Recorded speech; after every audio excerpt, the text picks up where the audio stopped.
Welcome back, everybody. It is great to have you with us on this episode. This is Vin. And this is Joe. We need to talk about two very important statements Jiren made. A lot of people missed it. We didn't. We're going to tell you about it and why it's important after this.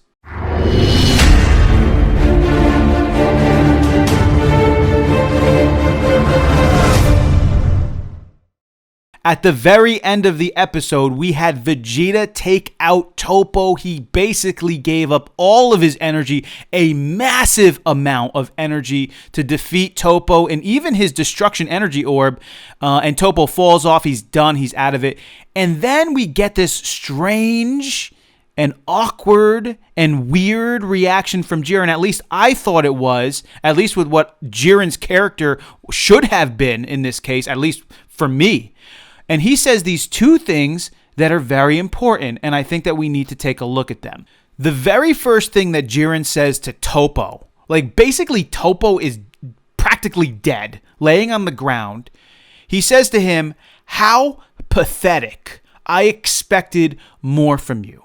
And in my mind, I'm thinking, what a jerk. I mean, Toppo just gave up everything. He gave up justice. He gave up truth. He gave up that way of life. He basically surrendered himself to becoming a god of destruction just to try and win this battle, to try and win this universal tournament. He's going all out against 17. He's fighting Frieza. Now he's fighting Vegeta. He's doing energy orb after energy orb attack, destruction power. He's doing everything he can, fighting to his limits. And he goes up against Vegeta. And you know what? Give it up to Vegeta.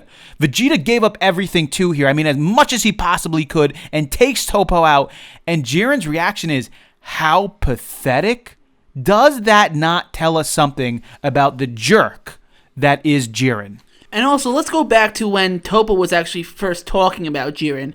If you remember way back, he says to Goku that he is his eternal friend, or like his best friend. And this doesn't seem like a best friend to me. This seems like somebody who doesn't really care about you, who is like, I just expected you to be strong, and because you're not strong, you're not really anybody to me anymore. It's like, why is Jiren acting this way? It's like, we didn't see this from him, and we even made a whole episode where we were trying to figure out Jiren's character, and once again, this puts Jiren's character in a totally different direction than I was expecting it to go. I was expecting him to get more upset because Toppo got out and he is his friend, and that they were able to actually beat him. But no, he's actually more upset at Toppo. It's just like, it's almost the opposite of reaction of what I thought Jiren would have done. I mean, in some ways, it does make the fact that he basically let most of his team fall off the platform without actually helping them. It kind of makes that make sense. Like, I don't know if you remember early on in the Tournament of Power,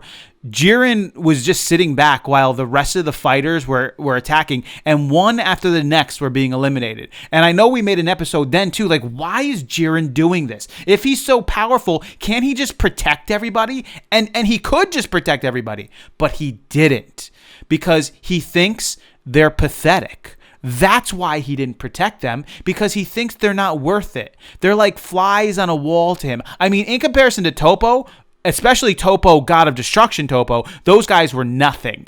They're basically powerless against a God of Destruction Toppo. And so if they were that level, Jiren just saw them as waste. They were a waste of space. I don't got to save these guys. They're pathetic. Because if he thought God of Destruction Toppo was pathetic, that's definitely his thought towards those guys. This gives us great insight into the character of Jiren. This guy is essentially a self-centered, full of himself, prideful individual who only cares about him. There's no doubt about it. And that leads us to the second important statement that a lot of people miss, which is extremely insightful into what Jiren's past probably is. Jiren says this to Vegeta: "You gained this much power without casting anything aside," which indicates to us that Jiren believes in order to gain that type of massive power, you have to cast something aside. The only way to do it is to cast something aside. We just saw Toppo cast aside essentially his freedom to become a god of destruction. He casted away his justice. That means Jiren must have casted something aside in order to get the power that he got, because he thought Vegeta had to do that. But Vegeta didn't do that. Jiren did it. What did Jiren cast aside to get the power gain that he has right now? So a statement made by one of the Kais in a previous episode even said that Goku and Jiren must have not gained their power naturally, especially Jiren, because he's just so strong. And now it's making me think about, like, okay, maybe he really didn't get this naturally. Maybe he had to give up something or do something maybe wrong or unnatural to get this powers that he does have.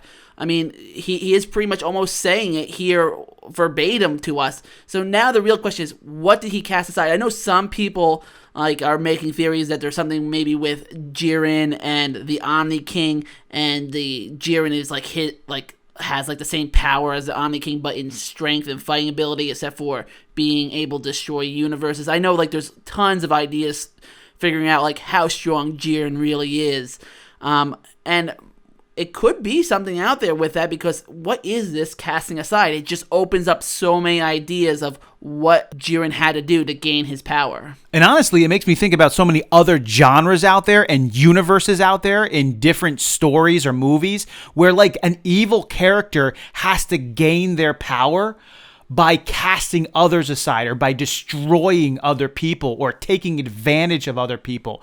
And that almost makes me think Jiren has a really horrible past where he probably did some shady stuff in order to get his power level. Man, you didn't cast anything aside for this. What'd you cast aside, Jiren? How many people did you cast aside? Who did you cast aside? That's the insight we should get here about Jiren. A man, a fighter, who just said his supposed quote-unquote best friend was pathetic, even though he gave up everything he could to try and win. And a guy who says, oh, what, you didn't cast anything aside? All right, Jiren, what'd you cast aside? That is some important insight into this character. Jiren, he is not the justice and truth fighter that he would be made out to be.